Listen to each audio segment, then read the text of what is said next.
The world thought it knew Archie Harrison. Cute. Precious. The new royal baby, born into a life of glittering expectations, cameras, and global adoration. A symbol of hope, of continuity, of the fairy tale image the British royal family, and now Prince Harry and Meghan Markle, have cultivated for generations. But what if I told you that everything you've seen of Archie Harrison might not be real? That every coup, every smile, every public appearance could have been carefully staged using a doll? It sounds impossible, preposterous, absurd even.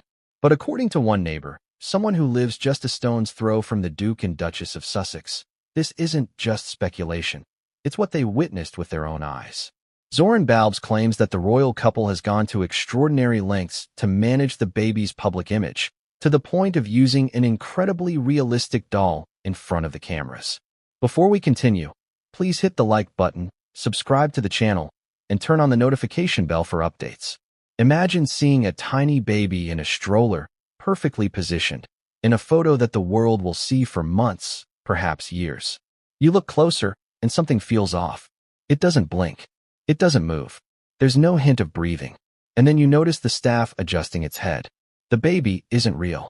The baby used in public doesn't blink or move. It's staged, Zoran says. Their voice carries a mix of disbelief and fear. How could they possibly report such a thing? Who would believe them? And yet, according to this bombshell revelation, the very images that have flooded global media might be carefully orchestrated illusions designed to protect privacy, control public perception, or perhaps even create a new kind of spectacle. Now, you might be wondering, why would Harry and Meghan do this? Is it paranoia? Is it a strategy? Or is it something far more calculated? After all, the couple has always been media-savvy, fiercely protective of their family, and willing to break with tradition when necessary. Could this be another step in a long line of carefully managed appearances?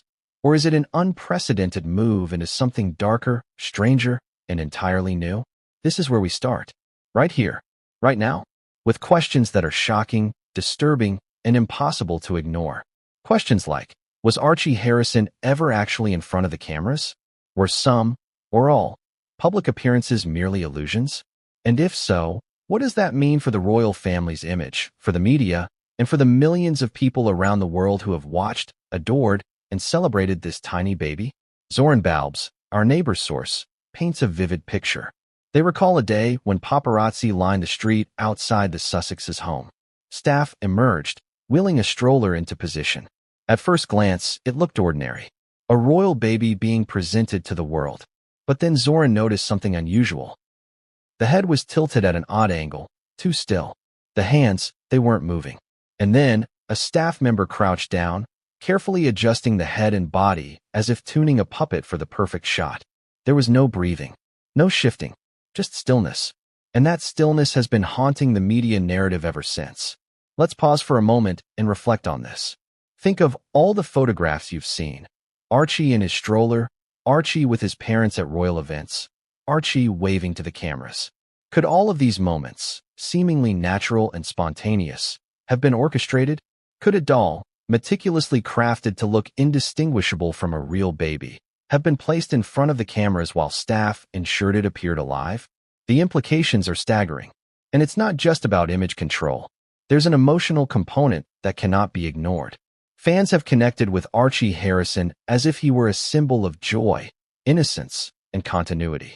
If these appearances are staged, that emotional bond becomes complicated, tinged with deception. People don't just feel cheated, they feel betrayed. And yet, Zoran's observations suggest this is happening not maliciously, but deliberately, as part of a broader strategy to navigate the intense scrutiny of media and public attention. But before we get ahead of ourselves, let's look at the evidence, or at least, the clues. Photographs can be deceiving, angles can manipulate perception, and modern dolls can be shockingly realistic. Yet, according to Zoran, there were moments where it was undeniable. The way the doll was moved, the way staff meticulously adjusted its limbs and expressions, and the absolute lack of natural baby behaviors, breathing, shifting, blinking, painted a picture that could not be explained away. And consider this. If the Sussexes were indeed using a doll for photo ops, the level of detail required is extraordinary. It's not just about slapping a fake baby in a stroller. It's about choreography, about timing, about controlling light and angles, about anticipating paparazzi shots and public expectations. This is theater on a grand scale. And yet, in Zoran's account, it all happened right in front of them, seemingly ordinary yet extraordinary in its implications. Now, imagine being the neighbor, witnessing something that challenges your understanding of reality, that makes you question everything you thought you knew about the couple next door. There's fear, there's disbelief, and there's a moral dilemma. Do you speak out? Do you risk ridicule, or worse, legal repercussions, to reveal the truth? Zoran Balbs chose to speak, and in doing so, they opened a door to questions that millions of people are now asking. Here's where it gets even more complex. The use of a doll wouldn't just be a simple deception. It would signal an awareness of public obsession, a mastery of media manipulation, and perhaps even an unsettling detachment from the realities of parenthood in the public eye. How does one reconcile genuine love and care for a child with the willingness to present an illusion to the world? Are we witnessing a new form of performance parenting, or is this a protective measure in an unforgiving spotlight? And while we explore these questions, let's not forget the stakes. The royal family operates on reputation, trust, and tradition. Prince Harry and Meghan Markle have already disrupted the monarchy in countless ways, challenging norms, speaking out, and reshaping public perceptions. If these claims are true, they represent another disruption, a subtle, almost invisible maneuver that blurs the line between reality and performance, intimacy and spectacle. But before we delve deeper, consider the power of this revelation. Think about the millions of people who have seen Archie and believed in those moments. Think about the media narratives, the social media discussions, the fan theories. Now imagine if the truth, partial or complete, is something entirely different. It changes how we view not just the Sussexes, but the way fame, privacy, and reality intersect in today's world. And here's the final question that sets the stage for everything to come. If the baby you've seen isn't real, then who decides what the world sees? Who orchestrates these moments, and why? What drives the Sussexes to such meticulous control over even the smallest details of public perception? But what came next would change everything, and no one saw it coming. Have you ever wondered what it's like to live next door to royalty? To see the world's most famous couple every single day, in all their curated perfection? For Zoran Balbs, that reality wasn't glamorous. It was unnerving. It was intimate in a way that few could imagine. And it was the only reason they might have witnessed something the rest of the world could barely conceive. That Archie Harrison, the baby that had captured hearts worldwide, might not have been a baby at all. Zoran's story begins quietly. A suburban street in California. White picket fences. Lawns trimmed to perfection. Normal, unremarkable, except for the house that loomed at the end of the cul-de-sac. Harry and Meghan's residence was not ostentatious in a flashy sense, but there was an aura about it, a sense of separation from reality, reinforced by security cameras, gates, and a layer of staff that seemed to float like shadows, always attentive, always watchful. It was the kind of house that made you feel like you were walking into a movie set, Zoran recalls. They described the arrival of staff in neat uniforms, the carefully positioned strollers, and the constant presence of the couple, always perfectly styled, always composed. But it was the baby appearances that caught Zoran's attention. Something felt off. The first moment of doubt came during a morning when the couple wheeled a stroller into the driveway for a routine photo session. On the surface, it was what the world expected, a serene family moment. Archie seated comfortably, cameras snapping from a safe distance. But Zoran noticed the stillness. A stillness so absolute it made the skin crawl. Babies, especially infants, are never completely still. They breathe, their eyes blink, fingers curl and uncurl, legs kick, and heads bob slightly with movement. This baby did none of that. Every time I watched, Zoran says, the baby just stayed. No movement, no life. And then the staff would adjust the head or arms, like they were handling a mannequin. At first, Zoran tried to rationalize it. Could they just be tired? Could it be the angle, the lighting, the brief moments when babies are calm? But the more Zoran observed, the more impossible it seemed. There was a consistency to it, a rigidity that defied explanation. The baby never yawned, never stretched, never blinked during these public moments. It wasn't just the stillness. It was the choreography. The way staff would emerge at exactly the right moment, tweak a sleeve, reposition a hand, tilt the head just so. Every movement appeared rehearsed. Every frame carefully constructed. Zoran couldn't believe what they were seeing. Could the royals really be orchestrating something like this? Could they have gone to such lengths to protect their child from the cameras that they resorted to a doll? And the implications hit Zoran hard. If this was true, the world had been deceived. Millions of people had been shown an image of a child that wasn't real. A public persona created from plastic and paint, carefully manipulated to elicit emotion and admiration. Zoran felt a mix of shock and fear. They were no stranger to celebrity culture, but this was unlike anything they had seen. What truly unsettled Zoran was the casual way the staff handled the doll. It wasn't hidden, it wasn't secret. It was in plain sight. And yet, the neighbors, the passing cars, the occasional paparazzi, they all seemed oblivious. Or maybe they chose to be. I thought, if this is happening, surely someone else must have noticed, Zoran says. But no one did, or no one spoke up. And then there were the small details.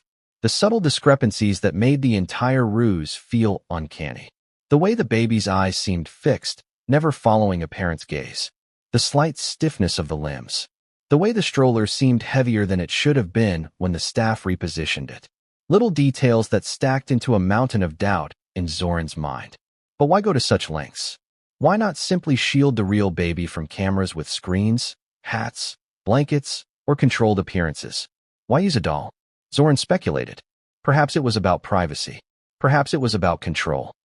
Or perhaps they feared that any momentary lapse could become a media scandal, a viral headline, a misrepresented gesture that could spiral out of control. The Sussexes had already navigated media storms before. Could this be the ultimate strategy for controlling narrative and perception? Zoran recalls the first time they tried to confirm their suspicions. A staff member, noticing Zoran's gaze lingering on the stroller, smiled politely, waved, and returned to the task at hand. No explanation, no acknowledgement. It was as if everything was routine. But the routine itself felt rehearsed, mechanical. That's when Zoran realized this wasn't an accident or an unusual coincidence. It was intentional. The neighbor began to document the events mentally. Every still moment, every adjustment, every photograph snapped at the exact right time. Patterns emerged. Patterns that, when pieced together, seemed impossible to dismiss. Zoran even tried discreetly comparing videos from social media, noticing the uncanny replication of angles and positions from different days. If this was a real baby, could it really be so perfectly still and predictable? And yet, as Zoran wrestled with the truth, they also wrestled with fear. What would happen if they spoke out? The royals are immensely protective, and stories about the family often invite scrutiny, legal threats, or public ridicule. Who would believe a neighbor's claim? And what if it was misunderstood, blown out of proportion, or dismissed as a conspiracy theory? But Zoran chose to speak. Because the alternative, staying silent, felt like complicity. If the world never knew, the illusion would continue. Public perception would remain unchallenged. And the questions about authenticity, trust, and reality would never be asked. This decision was not without consequences. Friends and family reacted with skepticism, some with disbelief. Could a neighbor really witness such a thing without being mistaken? Was Zoran overreacting? Or worse, could they be targeted for speaking out? The tension between truth and fear weighed heavily on them. Yet, despite the doubts and the risks, Zoran's account remains consistent. They saw staff manipulating what appeared to be a doll. They observed the lack of natural movement. They noticed the meticulous choreography that seemed to control not just a moment, but the public perception of a child who, for millions, was supposed to be real. And then came the day that changed everything. Zoran was outside, casual, pretending to water plants. The sun was low, casting long shadows across the driveway. Harry and Meghan appeared, walking toward the camera setup. The stroller was brought into view, and something subtle yet undeniable caught Zoran's eye. The head was tilted slightly in an unnatural way, the arms positioned too perfectly, the fingers frozen in a pose that no infant would naturally hold for more than a second. A staff member knelt down and adjusted the head ever so slightly. Another straightened a sleeve. A third moved around to check the angle from the camera's perspective. And all the while, the baby remained motionless. No blink, no yawn, no shift of weight, just stillness. Zoran felt a chill. At that moment, the puzzle pieces fell into place. The stillness, the adjustments, the predictable choreography. This wasn't a momentary quirk. This was a system, a plan, a deliberate staging. And for the first time, Zoran truly believed what they had feared. Archie Harrison, the baby the world adored, was not always, or perhaps ever, the baby we thought we saw. But just as Zoran's mind raced to process the revelation, something unexpected happened. A neighbor's child ran across the street, startling the staff. In that instant, the doll, or whatever was in the stroller, tipped slightly, revealing a seam at the neck that Zoran hadn't noticed before. A seam, a joint, evidence, unmistakable evidence. And in that fleeting, terrifying second, Zoran realized that the world might be living a lie so elaborate, so intimate, that very few would ever uncover it. But before Zoran could even react further, a security guard appeared at the edge of the driveway, a warning look etched on their face. The moment was gone. The staff closed ranks. The illusion returned. And Zoran was left with one undeniable truth and one burning question. If this was only one staged appearance, how many more had been orchestrated before? But what came next would take everything Zoran thought they knew about the Sussexes and Archie Harrison into completely uncharted territory. Have you ever stared so long at something that you start to notice every tiny detail? Every imperfection, every odd movement, every subtle quirk? That's exactly what Zoran Balbs experienced when they watched Archie Harrison, or what they now believe was not Archie Harrison, during another carefully orchestrated appearance outside the Sussexes' home. It started with a question that burned into their mind. How could a baby, a real living, breathing human being, remain completely motionless for so long? It wasn't just the stillness. It was the eyes. Real babies blink. They flinch. They squint at bright light. They track movement instinctively. Yet the baby in the stroller, perfectly positioned, hands folded neatly on its lap, head tilted just so, never blinked once. Not during the flashes of cameras. Not when the sunlight shifted across its face. Not even when a nearby bird startled the staff. Zoran felt a wave of disbelief wash over them. At first, Zoran questioned themselves. Could it be a trick of perspective? Maybe the angle? Maybe the timing of the photos? But no. They had watched closely, over weeks, tracking patterns, noting repetitions. Every public appearance seemed to follow the same script. The baby would sit motionless, staff would adjust the head, the blanket would be fluffed just so, the cameras would click, and then disappear. The perfection was too precise, too unnatural. The neighbors, passers-by, and occasional paparazzi never noticed the inconsistencies, or they chose not to. The illusion was so convincing, so finely tuned, that it blended seamlessly into everyday life. And yet, Zoran couldn't shake the feeling that something about these staged moments was wrong. Something visceral. Their instincts told them that they were witnessing something the world wasn't supposed to see. And then there was the matter of movement, or the lack thereof. Real infants move constantly. Tiny kicks, stretches, hand twitches, head rolls. Yet this baby, this object that appeared to be Archie, was rigid. The hands were sculpted into delicate fists, resting unnaturally on the lap. The head tilted at an angle that never wavered. Every adjustment was mechanical, as if the staff were handling an object, not a living child. Zoran's heart raced as they tried to reconcile what they were seeing with what they knew to be biologically normal. What made it even more unsettling was the way the staff treated the baby. Every movement was deliberate, precise, almost clinical. There was no warmth in the handling, no instinctive rocking, no comforting murmurs that would accompany a real infant. It was as if the staff knew that any unplanned motion could ruin the illusion. They were performing a delicate choreography, and the baby, or doll, was the centerpiece. Zoran began to analyze past appearances with a new perspective. Photos of Archie in the garden, in strollers, on laps. Each one seemed too perfect. Each moment seemed frozen in time. And the more they examined, the more patterns emerged. The tilt of the head, the positioning of the hands, the lack of natural facial expressions. There were moments that, in hindsight, seemed impossible for a living baby to maintain. It was eerily consistent, a sequence repeated across months, even years. The human brain craves recognition, connection, and authenticity. When something appears almost human, but fails to behave naturally, it creates an unsettling effect known as the uncanny valley. Zoran had felt it repeatedly. Each staged appearance felt like stepping into that uncanny valley. The baby looked real, perfectly so. But the behavior, the absolute stillness, the lack of blinking, the stiff positioning, felt wrong. It was a contradiction that gnawed at Zoran's sense of reality. And then there were the subtle cues that most observers would never notice. When staff adjusted the stroller or fluffed the blanket, they did so with extreme care, as if afraid of breaking something delicate. When a gust of wind disturbed the scene, someone gently tilted the head back into place, the hands adjusted, the hair smoothed. All of it performed with precision. Zoran couldn't shake the thought. If this was a real baby, wouldn't there be more randomness? More unpredictability? Zoran began to document these moments mentally, creating timelines in their head. The first appearances, the mid-morning strolls, the afternoon photo ops. Each event repeated similar patterns. They started comparing these to videos shared online, noting how certain angles, lighting, and postures seemed impossibly consistent. It was not natural. It was deliberate. And if deliberate, it meant someone had planned it, choreographed it, and executed it flawlessly. The neighbor also started noticing small inconsistencies that others might overlook entirely. Shadows that didn't match movement, reflections that seemed out of place, positions that appeared slightly unnatural in multiple frames.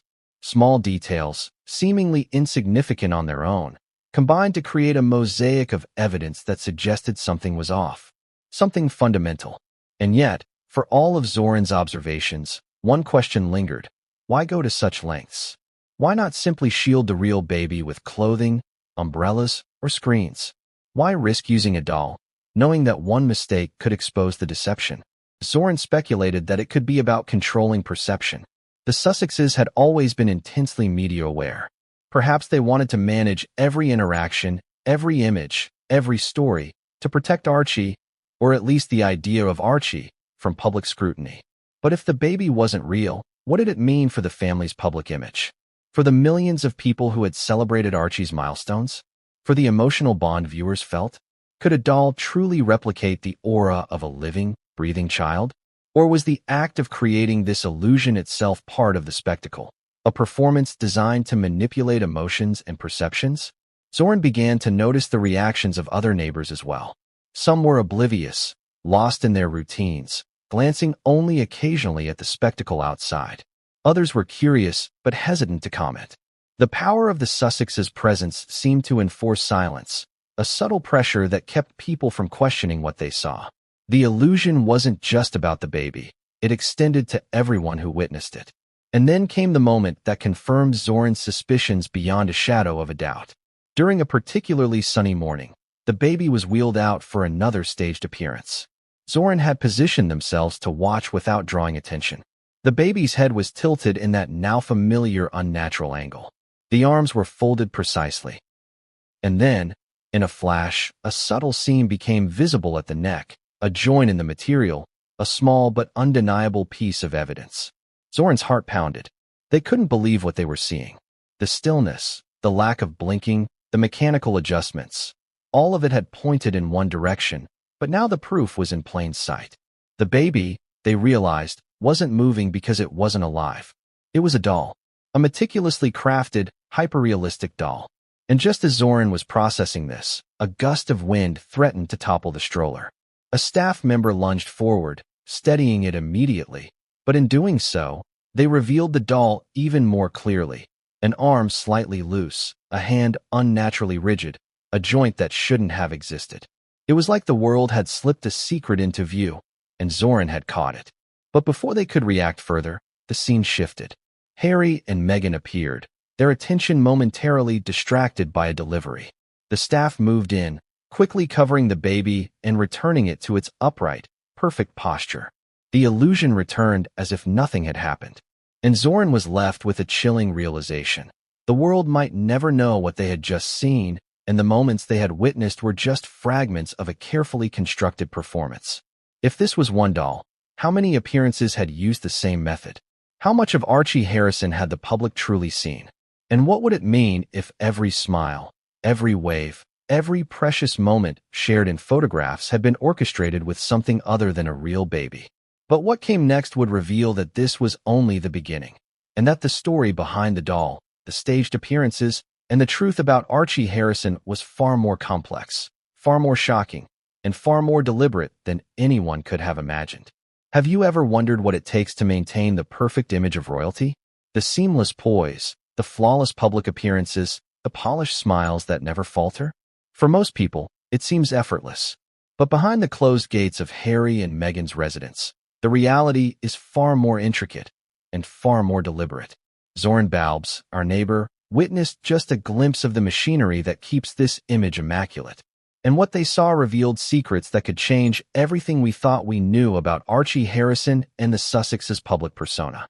It started with observation, quiet and careful. Staff moved through the property like clockwork, each person knowing their exact position, timing, and responsibility. The baby, or what Zoran increasingly suspected was a doll, was at the center of their choreography. Each adjustment of the head, each repositioning of a hand or arm, each slight tilt of the stroller was precise, almost ritualistic. There was no improvisation, no error, no randomness. Every public-facing moment had been rehearsed to perfection. Zoran noticed subtle cues that revealed the level of training involved. Staff members communicated silently, a nod here, a glance there. Movements were synchronized, almost imperceptibly, as if everyone knew exactly what the next step would be. When a photographer's lens appeared, the baby was positioned just right. When the sun shifted, blankets were adjusted. It was as if they were orchestrating not a real child's behavior, but a performance to fool the world. And the more Zoran observed, the more they realized this was not an occasional adjustment. It was protocol. There was a system in place, an unspoken set of rules dictating exactly how the baby, or doll, should be presented, how staff should interact, and how the narrative should unfold.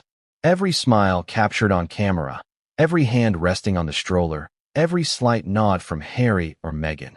It was all part of a carefully constructed tableau. This was not just about controlling images. It was about controlling perception. The royal family has always been conscious of its public image, but the Sussexes' approach seemed uniquely meticulous. Staff were trained to anticipate every possible scenario.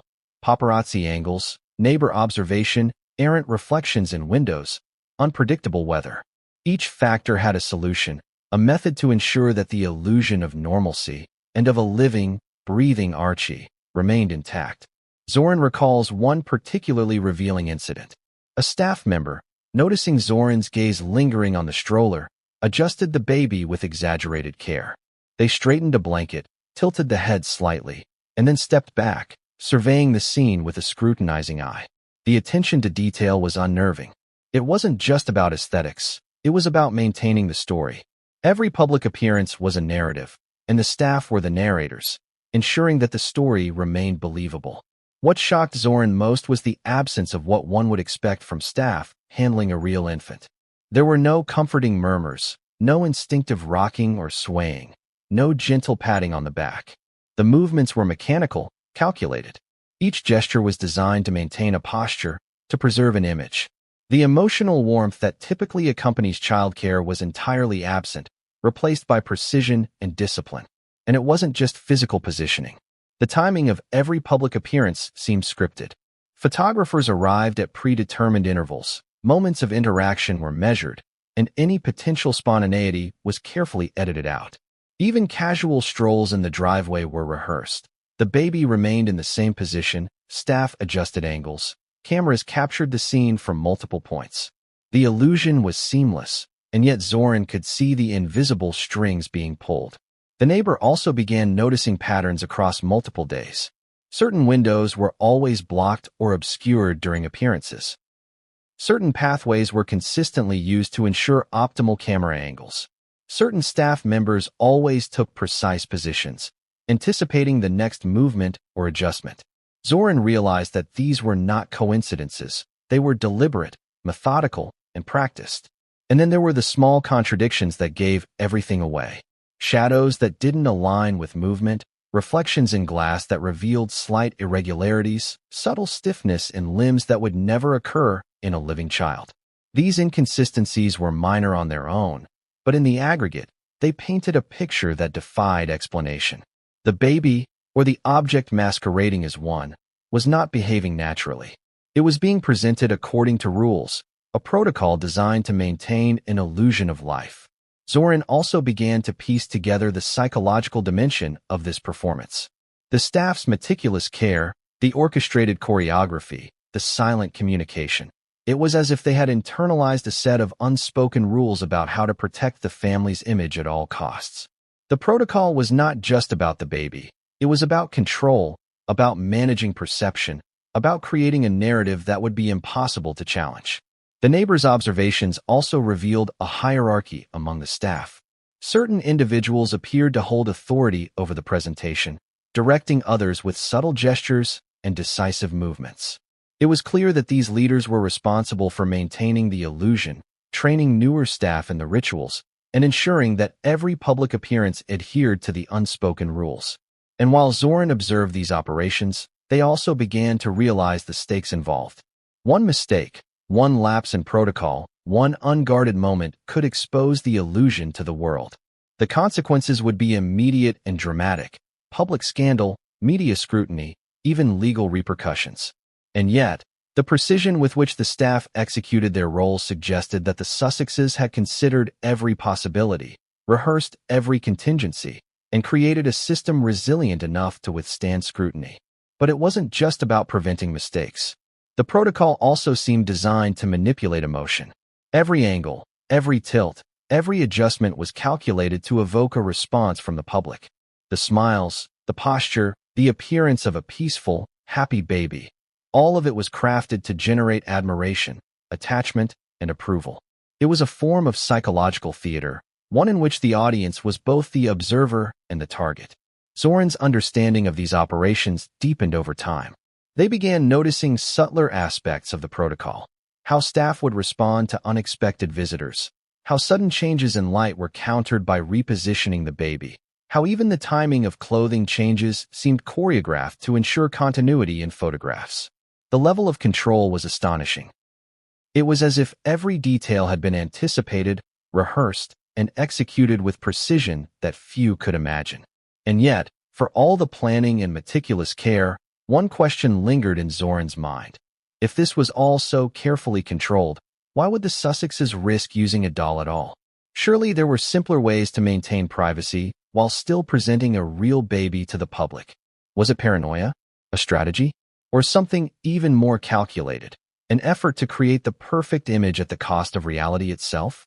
The answer, Zoran suspected, lay in the combination of protocol, choreography, and obsession with image. The Sussexes had already demonstrated a willingness to challenge tradition, to break with precedent, and to control their narrative in unprecedented ways. Using a doll, or a staged representation of Archie, may have been the ultimate extension of that philosophy. It allowed them to preserve the illusion of normalcy, protect privacy, and manipulate perception, all while maintaining the public image of a perfect family. And just as Zoran was piecing this together, they witnessed a scene that confirmed everything.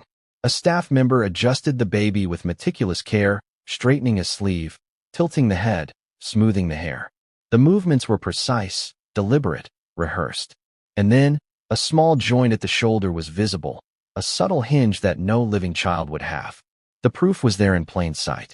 The staff followed protocol flawlessly, but the illusion had begun to crack.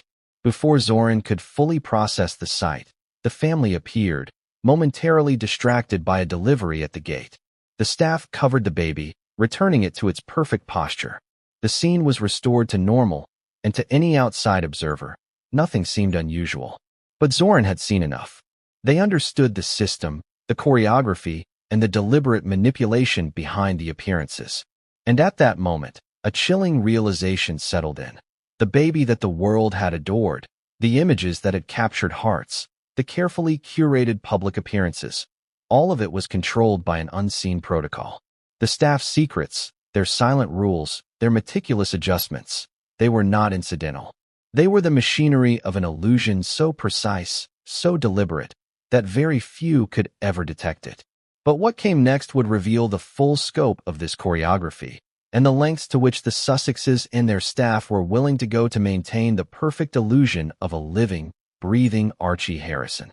Have you ever looked at a photograph and felt a sense of unease, a nagging suspicion that something isn't quite right? That's exactly what Zoran Balbs felt every time Archie Harrison, or the figure that seemed to be Archie, appeared in public photos. At first glance, everything looked perfect, the baby in a stroller, wrapped in a soft blanket, gazing serenely at the camera. But the more Zoran observed, the more the images began to unravel, revealing subtle inconsistencies that suggested something far more calculated than mere parenting or public appearances. It all started with the angles. Every photograph, every frame, seemed meticulously composed. The light hit just right, the baby's head tilted at the perfect angle, the hands placed delicately on the lap. There was no randomness, no spontaneity. The moments were too perfect, too symmetrical, almost eerily so. Zoran began to wonder, were these moments captured as they happened, or were they carefully staged? They started comparing different photos from multiple events. Birthday appearances, garden strolls, casual outings. All of them showed an uncanny similarity. The baby's posture, the fold of the blanket, the tilt of the head, even the expression on the baby's face, seemed replicated across different days. Could a living child really maintain such consistency? Every baby has a rhythm, a set of micro-movements, a pattern of blinking and shifting that is impossible to control fully. Yet in these images, nothing betrayed the natural randomness of life. And then there were the small details. In one image, the baby's fingers rested unnaturally straight across the lap. In another, the eyes seemed to focus in a way that didn't quite align with the surrounding environment. Shadows cast by sunlight appeared slightly misaligned with the supposed movements. For Zoran, these weren't minor inconsistencies. They were clues, breadcrumbs leading to a startling conclusion. Zoran also began noticing a pattern in the presence of staff. In every photo, at least 2 or 3 staff members were nearby, subtly adjusting blankets, repositioning limbs, or straightening clothes. Their gestures were deliberate, almost choreographed, performed with a precision that suggested training and rehearsal. It was clear that these photos were not mere captures of spontaneous family moments. They were performances. The implications of this realization were profound. If the baby was being manipulated for the sake of photography, then what the world saw was not truth, it was fabrication. The innocence, the charm, the natural milestones of a living child may have been replaced, in public perception, by the careful orchestration of a doll or a staged prop. Zoran's mind raced. What did this mean for the way fans, media outlets, and even close friends perceived the family? Were they witnessing genuine parenting, or the ultimate performance of perfection? Zoran recalls one specific photo op that left an indelible mark. The couple wheeled the stroller out for a morning session, seemingly casual, yet every element of the frame was flawless. A neighbor's cat wandered by, breaking the stillness in the background, and yet the baby remained perfectly positioned. Staff adjusted a stray blanket as if rehearsed, smoothing the folds with a practiced hand. And in the reflection of a window, Zoran saw the subtle seam of a joint, proof that this perfect image was, in fact, carefully fabricated. And then came the online analysis. Zoran began cross-referencing photographs posted on social media, noting repeating patterns. The same tilt of the head, the same fold of the blanket, the same positioning of limbs, appeared in different photographs from different days. The precision was staggering, and it suggested that every public image of Archie Harrison was not a spontaneous capture, but part of an ongoing effort to craft an image, a meticulously fabricated narrative of a baby the world believed to be real. It wasn't just the physical positioning that caught Zoran's attention. The timing of appearances, the sequencing of events, even the expressions of the adults around the baby, all seemed coordinated. Harry and Meghan maintained perfect smiles, eyes focused, gestures measured, as if they were participants in a grand illusion rather than parents reacting naturally to their child. Every photograph told the same story: perfection, control, image, fabrication. And yet, for all the precision, the illusion was fragile. A sudden movement, an unexpected angle, a gust of wind. Any of these could reveal the underlying truth. Zoran noticed that staff always seemed poised, ready to intervene at a moment's notice. Their reactions were immediate, precise, and almost instinctual. Every shift, every adjustment, every gentle nudge reinforced the idea that these photo ops were not casual. They were performances designed to fool the world. The psychological weight of this revelation was immense. Zoran found themselves questioning every public image, every smile, every adorable gesture. If the photos were staged, what did that mean about the bond the public believed existed? Were the moments of affection genuine, or carefully curated illusions meant to convey a narrative? And most importantly, could the truth ever emerge without exposing the lengths the family and their staff had gone to protect this image? Zoran's reflections led them to a disturbing realization. This wasn't just about one staged photograph or one public appearance. It was a pattern, a system. Every image, every public moment, seemed to follow the same formula, guided by staff, reinforced by training, and executed with flawless precision. The narrative of Archie Harrison was not being captured, it was being constructed. And as the neighbor pieced these observations together, they also began noticing reactions from those who hadn't realized the truth. Fans and social media followers celebrated milestones, shared photos, and commented on the baby's cuteness, entirely unaware that what they were seeing may not have been real. The disconnect between perception and reality was staggering. The performance was so convincing, so seamless, that even the most observant could be fooled. Yet, despite all the evidence, Zoran knew that proving this to the outside world would be nearly impossible. Each photograph could be explained away as coincidence, each staff adjustment as normal care. But the patterns were there, the inconsistencies undeniable when observed over time. The fabrication, subtle as it was, revealed a truth that few could comprehend. That Archie Harrison's public persona might be less a reflection of reality and more a construction, a meticulous performance designed to convey perfection. And just when Zoran thought they had seen it all, a new moment occurred that pushed their suspicions into certainty. A photographer, who had been waiting nearby, captured a frame where the baby's hand shifted unnaturally, revealing a hinge at the wrist. Staff immediately repositioned it, restoring the illusion, but the damage was done. In that single image, the fabric of the performance was exposed. The evidence was visible, undeniable, yet fleeting. The world would never see it in that form. But before Zoran could even process what they had witnessed, another event unfolded. Meghan, in a brief gesture, adjusted the baby's hat, and for the briefest instant, a small seam at the neck appeared. Harry reached down to straighten the blanket, and the baby's head remained perfectly still, unnaturally so. The choreography, the performance, the fabrication, all of it had been caught in a single, perfect alignment of observation. And in that moment, Zoran realized the terrifying truth. Every photograph, every public appearance, every shared moment was potentially fabricated. And what was worse, the system was flawless enough that the world might never know, unless someone like Zoran continued to watch, to notice, and to question. But what came next would push the boundaries even further, revealing not just the fabrication of images, but the full scope of control, manipulation, and secrecy surrounding Archie Harrison. And the astonishing lengths the Sussexes and their staff would go to maintain the perfect illusion. Have you ever wondered what it's like to be caught between the worlds of fame, privacy, and obsession? For Prince Harry and Meghan Markle, and for those who live close enough to witness them, this is not a hypothetical. It's an unrelenting reality. And for Zoran Balbs, the neighbor who saw it all unfold, the most revealing moments often occurred during encounters with the paparazzi. These weren't just casual flashes of cameras. They were high-stakes exercises in control, illusion, and, possibly, deception. It began early one morning, the kind of golden California sunrise that photographers dream of. The street was quiet, still, but anticipation hung in the air. Zoran noticed cars parked strategically, photographers lining up in precise locations, and staff emerging from the Sussexes' home with a purpose that felt almost militaristic. And at the center of it all was the stroller, the figure that looked like Archie Harrison. The first thing that struck Zoran was how predictably the staff responded to the presence of the cameras. Each movement, from adjusting the blanket to tilting the head, seemed rehearsed. There was no hesitation, no improvisation.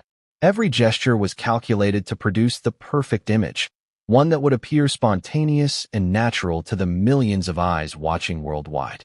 The photographers were relentless, clicking their shutters with rapid precision, capturing every micro-expression, every subtle change. And yet, the baby, or the object masquerading as one, remained unervingly still. Zoran observed the staff redirecting light, repositioning the stroller, and smoothing every wrinkle in the blanket, all while the supposed baby maintained its rigid posture. It was as if the cameras themselves were part of the choreography, another element to manipulate and control. One photographer, a veteran with decades of experience, leaned slightly to capture a unique angle. Zoran noticed a momentary reflection in the window behind the stroller, a seam at the neck, a subtle hinge at the wrist. For a brief instant, the illusion cracked. The staff reacted immediately, covering the area with a blanket and adjusting the posture. The world, outside of Zoran's careful observation, would never see it. The perfect photograph was maintained, the truth hidden. The neighbor began to notice patterns across these encounters. Certain angles were favored, certain poses repeated, certain staff always taking specific positions. It was as though every possible scenario had been anticipated and rehearsed. The photographers, chasing authenticity, were unknowingly participating in an orchestrated performance. And Zoran realized the implications.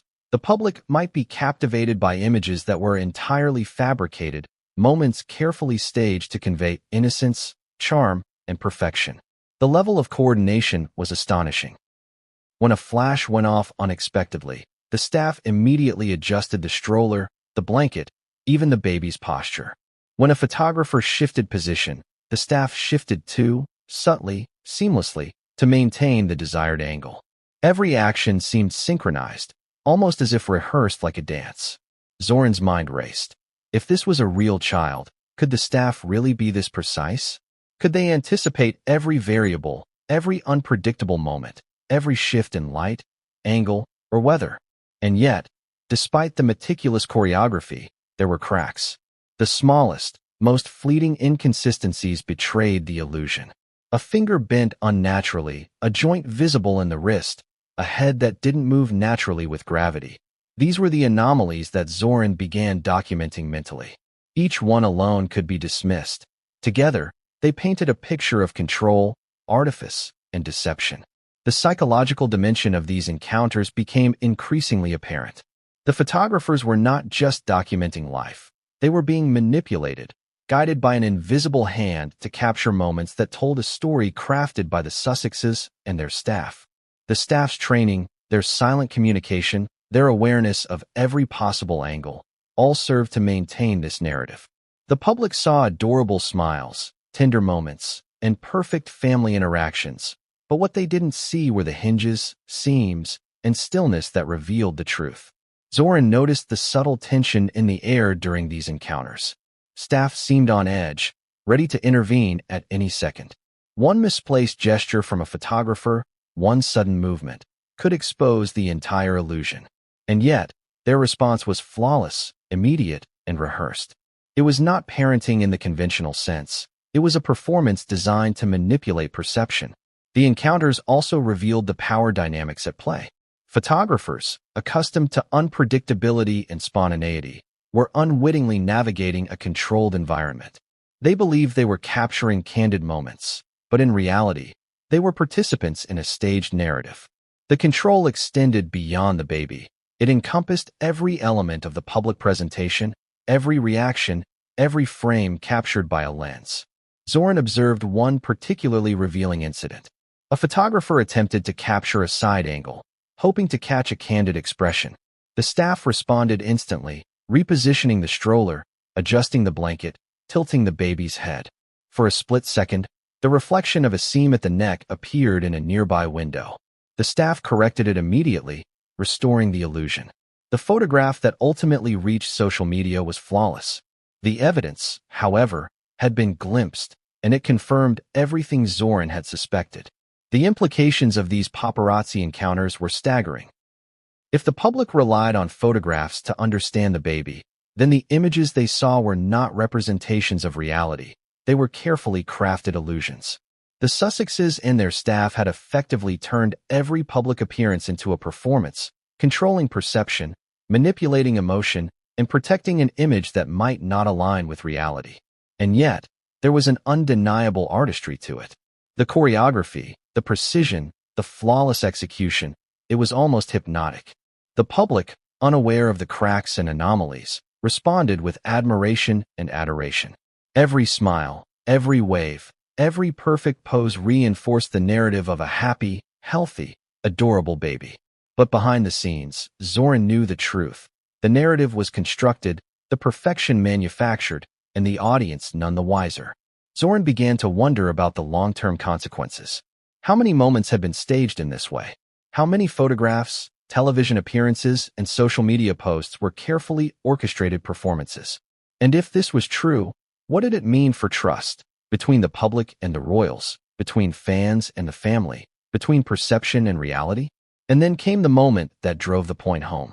During an afternoon appearance, a sudden gust of wind lifted the blanket covering the baby. A small joint at the wrist became visible. A staff member reacted immediately, adjusting the position and smoothing the blanket, restoring the flawless appearance. The photographers captured the moment from angles that concealed the anomaly. To the public, the image was perfect. To Zoran, the illusion had just revealed a hidden truth. And as the neighbor watched, heart pounding, they realized something even more unsettling.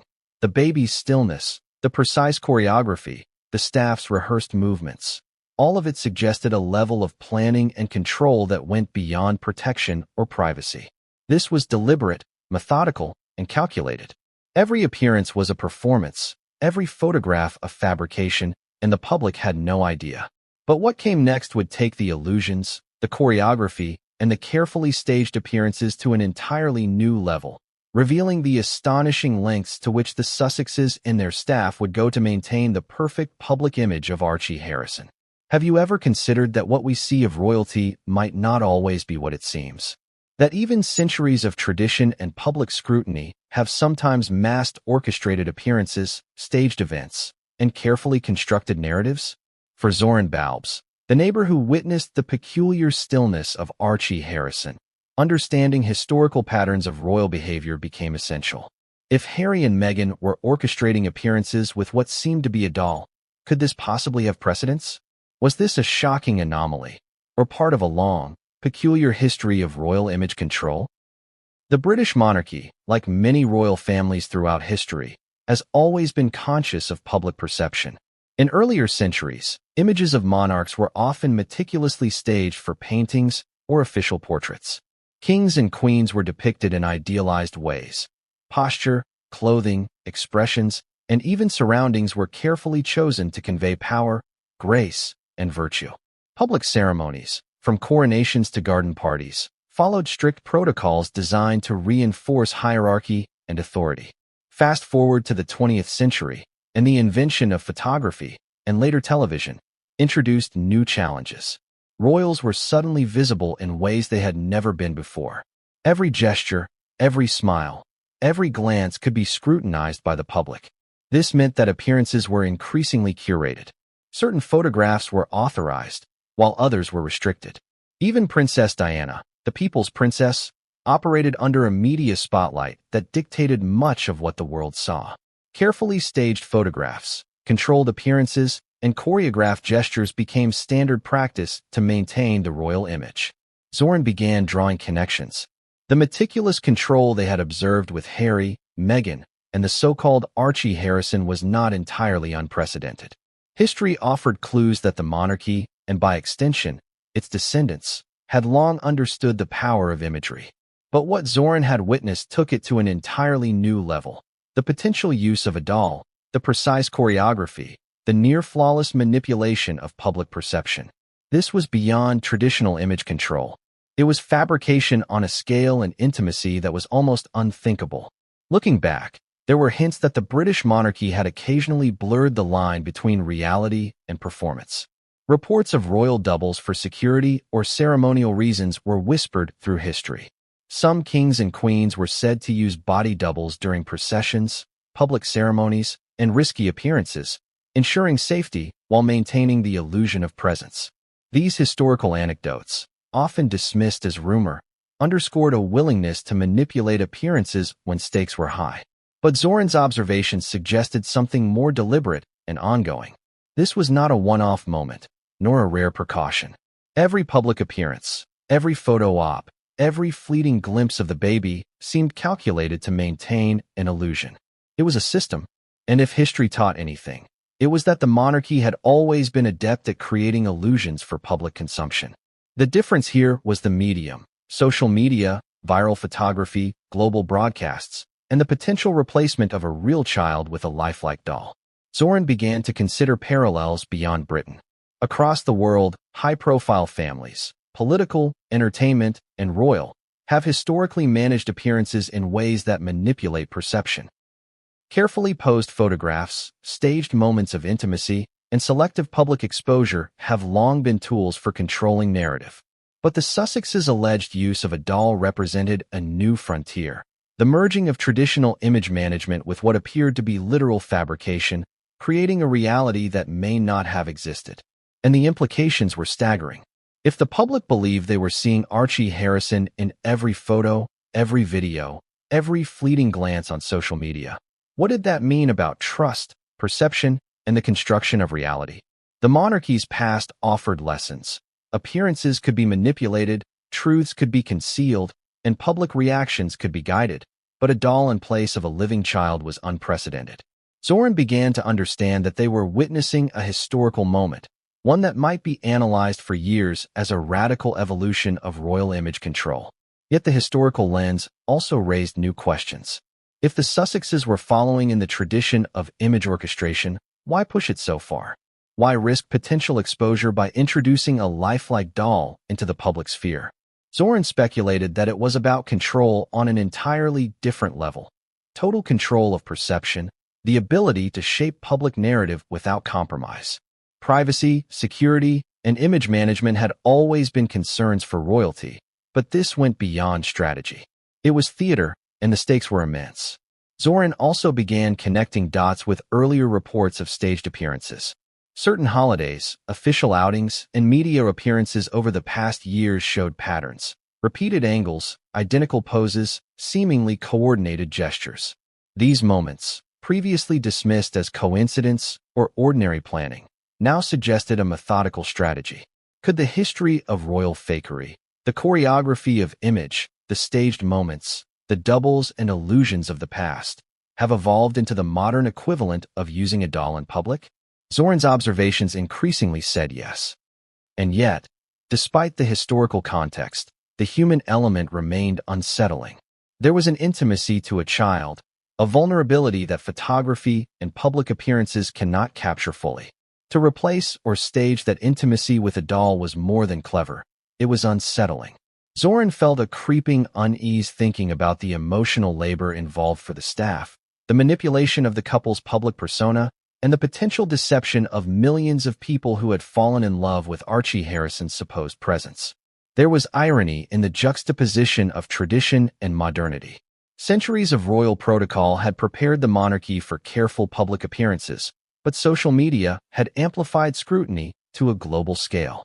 Every slip, every anomaly, every unintended glimpse could be documented and dissected endlessly. The historical patterns of image control were magnified, and the stakes were higher than ever. The doll, or the staged appearance, was not just a protective measure. It was an adaptation to a media landscape that demanded perfection and rewarded spectacle. Zoran began to wonder about the future implications. If history shows that royals have always manipulated appearances, and if the Sussexes are pushing that manipulation to new extremes, what does that mean for the public's understanding of authenticity? What does it mean for trust, for perception, and for the narratives we accept as truth?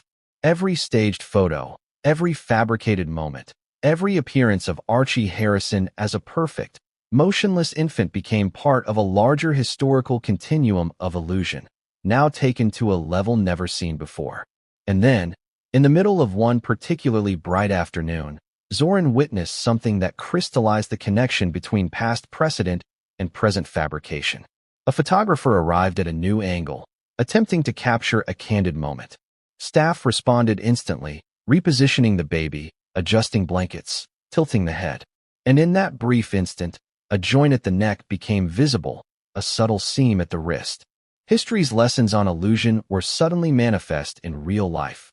Centuries of curated appearances, doubles, and choreography converged into one undeniable, tangible proof of fabrication. The moment was fleeting. Staff quickly restored the perfect posture, shielding any evidence of what had just occurred. But Zoran had seen it, and understood fully. This was not a coincidence, nor a minor inconsistency. It was the culmination of tradition, protocol, and the modern mastery of image control. The past had informed the present, and the present had taken the illusion to unprecedented heights. And as Zoran stepped back, heart pounding, they realized the truth. If history had prepared the monarchy for deception, and modern media amplified it, then the use of a doll, or a stage performance of Archie Harrison, was not just possible. It was inevitable. And what came next would reveal just how far the Sussexes and their staff were willing to go to maintain this illusion, protect their narrative, and control every image the world would ever see. Why would anyone go to such extremes to present an image that isn't real? That was the question Zoran Balbs couldn't stop asking themselves. The stillness of Archie Harrison, or the doll that masqueraded as him, was unnerving enough. But understanding why Harry and Meghan might orchestrate such appearances, invest in staff training, and risk exposure required delving into psychology, emotion, and the pressures of life under a global microscope. From the outside, the Sussexes' lives appear glamorous, even enviable. Red carpets, award ceremonies, royal events, photo ops around the globe. Every detail scrutinized, every smile captured, every gesture analyzed. But fame is a double-edged sword. It provides influence and adoration, but also relentless scrutiny. Every move is dissected, every misstep amplified. For the couple, the stakes were more than social, they were personal. The media frenzy surrounding Archie Harrison meant that a single unguarded moment could be magnified, critiqued, or misrepresented. Zoran began piecing together the psychological motives they could observe. Protecting Archie's privacy was an obvious factor. From birth, the child was exposed to the world, with cameras, reporters, and fans tracking every detail.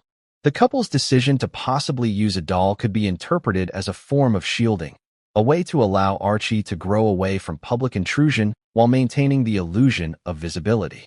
The stillness, the carefully orchestrated appearances, were methods of controlling exposure.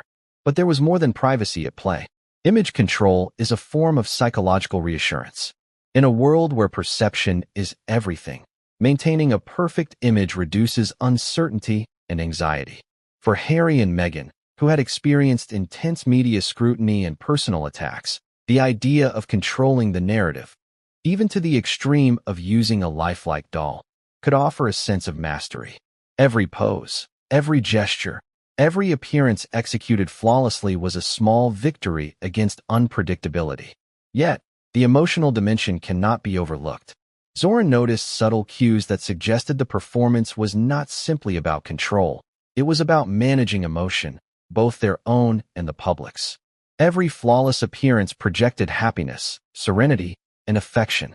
The doll, or the staged presentation, was a vessel for emotions that could not always be safely expressed otherwise. It allowed the couple to appear caring, present, and loving while shielding themselves from the chaos of public life. The psychological stakes were high. Imagine balancing the genuine desire to be a parent with the impossibility of privacy, the fear of judgment, and the constant surveillance of every intimate moment. For many, this would be overwhelming. For Harry and Meghan, the strategy may have been to use performance as a coping mechanism. The doll became a buffer, a controlled interface between their private lives and the scrutinizing gaze of the world. Zoran also began noticing contradictions that revealed the tension between image and reality. While the public appearances suggested warmth and spontaneity, the staff's precise choreography indicated restraint and calculation. The couple's gestures, smiles, and interactions with the baby were perfect in the public eye, but behind the scenes, Zoran could sense the invisible rules governing behavior. The contrast between emotional expression and rigid control highlighted the emotional labor involved in maintaining appearances. And then there was the fear factor. Exposure, mistakes, and deviation from protocol could have profound consequences. The stakes were not hypothetical. They were tangible, immediate, and potentially damaging. A single misstep, an accidental gesture, a real baby moving unpredictably, could shatter carefully constructed narratives, provoke media criticism, and invite public speculation. In this context, the psychological motive becomes clear. The doll, or the staged appearance, was a tool to mitigate risk, manage fear, and maintain control over an uncontrollable environment. Zoran also observed subtle nuances that suggested deeper psychological motives. For example, the couple's attention to detail and appearances was obsessive, blankets smoothed, hands folded, head positions adjusted. This meticulousness suggested a desire to project perfection, to control the story, to influence perception. It was not just about the baby. It was about shaping the narrative of family, love, and parenting in a way that could not be questioned or misinterpreted. And yet, the emotional cost was evident. Zoran sensed a disconnect between public display and private experience. The perfection required for appearances likely imposed stress, anxiety, and tension on the couple. Staff, trained to maintain illusions, executed their roles flawlessly, but the emotional reality behind the scenes remained hidden. This gap between appearance and reality may explain the extremes observed: the doll, the choreography, the constant control of public moments. Furthermore, the use of a doll allowed for experimentation without consequence. If a real baby were involved, every gesture, reaction, or unexpected movement could disrupt the illusion. A doll, however, could be positioned, adjusted, and photographed endlessly. It became a tool for rehearsal, a way to practice interactions, frame perfect shots, and public gestures before ever exposing a real child. In this sense, the doll served as both protection and performance. Zoran also considered the social pressures faced by the Sussexes. Expectations from the monarchy, the public, media scrutiny, and fan devotion created an environment where perfection was demanded. Every appearance of Archie Harrison carried symbolic weight: continuity of the family line, innocence, charm, and idealized parenthood. The psychological motive, then, is clear. To meet impossible standards, perfection must be engineered, rehearsed, and controlled. And there was a deeper, almost surreal dimension to the emotional stakes. Every image captured, every appearance staged, reinforced a narrative of care, love, and family unity. Yet the reality may have been mediated through a doll, choreography, and staff intervention. For Zoran, this revealed a profound tension between what the world perceives and what truly exists, between genuine emotion and orchestrated display, between privacy and performance. The neighbor also began to notice a pattern in reactions from those around the family. Staff, photographers, and casual onlookers responded predictably, reinforcing the narrative. The couple's interactions with the baby, though perfect on the surface, were always framed by protocol. This duality, natural expression in public, strict control in practice, highlighted the psychological complexity underlying every appearance. It was a delicate balance between authenticity and illusion, emotion and control. And then came the moment that crystallized all of Zoran's observations. During a staged appearance in the driveway, a sudden gust of wind lifted the blanket slightly, revealing a subtle seam at the neck of the doll. Meghan reacted immediately, smoothing the folds and tilting the head back into position. Harry followed, adjusting the stroller. The movements were precise, rehearsed, and instantaneous. In that instant, Zoran realized the full psychological weight of the strategy. Every gesture, every interaction, every perfectly timed adjustment was driven by fear, protection, and the desire to control perception at all costs. Zoran's mind raced. The doll, the choreography, the staff's precision, all were tools in a complex psychological strategy. Protection of privacy, management of fear, control of image, and the projection of perfect parenthood converged into one orchestrated system. And while the world saw innocence, charm, and perfection, the reality was a web of calculation, tension, and emotional labor. But what came next would reveal a shocking layer beyond psychology and emotion: expert analysis, objective scrutiny,